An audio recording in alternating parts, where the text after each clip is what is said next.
What would you do if your neighbor claimed your land as their own?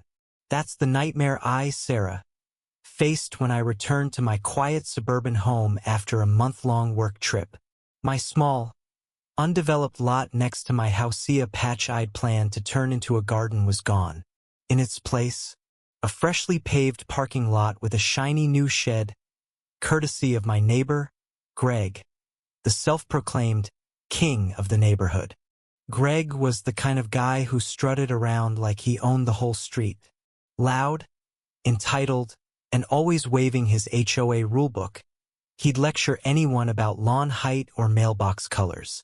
I'd never joined the HOA, valuing my freedom over their petty regulations. That choice, it turned out, would be my greatest weapon. It started with a nagging suspicion. I'd noticed Greg eyeing my lot before, muttering about how it lowered property values. But paving it, building on it, that was audacious even for him. When I confronted him, he leaned against his new shed, smirking. "Sarah, it's my land now. I checked with the HOA, and they approved my expansion. You should have maintained it better." His confidence was infuriating, but something felt off. My deed clearly showed I owned the lot, and the HOA had no jurisdiction over me. The next day, I dug deeper. At the county office, I confirmed my property lines unchanged since I bought the house. Greg had no claim, but when I showed him the documents, he laughed. "Good luck fighting the HOA, Sarah. I've got the best lawyer in town." His arrogance lit a fire in me. I wasn't just going to fight, I was going to win. As tensions rose, a twist came from an unexpected ally. Mrs. Delaney, the elderly widow next door. She'd always kept to herself, but she shuffled over one evening with a folder of old neighborhood records. "Greg's been pulling stunts like this for years," she whispered. "He bribed the HOA board to ignore your lot status. I've got proof." Her documents showed emails between Greg and the HOA president, promising donations for their silence. It was a bombshell exposing Greg's dirty tactics. Armed with this, I escalated the battle.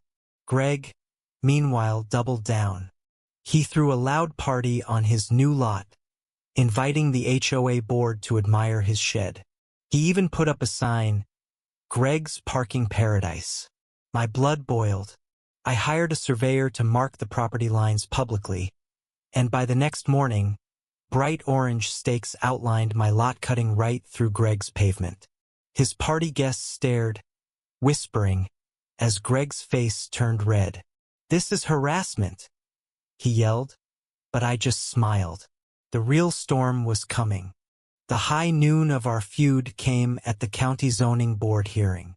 Greg showed up in a tailored suit, his lawyer spouting HOA bylaws like gospel. I presented my deed, the surveyor's report, and Mrs. Delaney's emails.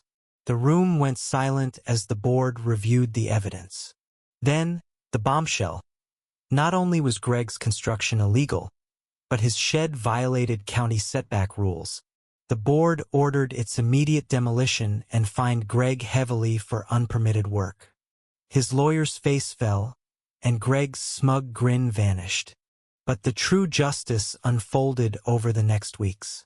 Greg's donations to the HOA were exposed, leading to the president's resignation and a neighborhood uproar. His lawyer fees piled up, and the fines crushed his finances. Turns out, Greg wasn't as wealthy as he pretended. His business was already teetering. The county seized his shed, and the pavement was ripped up, leaving a jagged scar on my lot. Greg's house went into foreclosure soon after. Neighbors whispered he'd moved to a tiny apartment downtown, his king status reduced to rubble.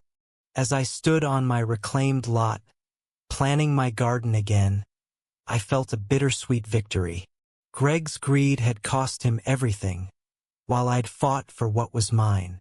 The neighborhood felt quieter, freer, without his shadow looming.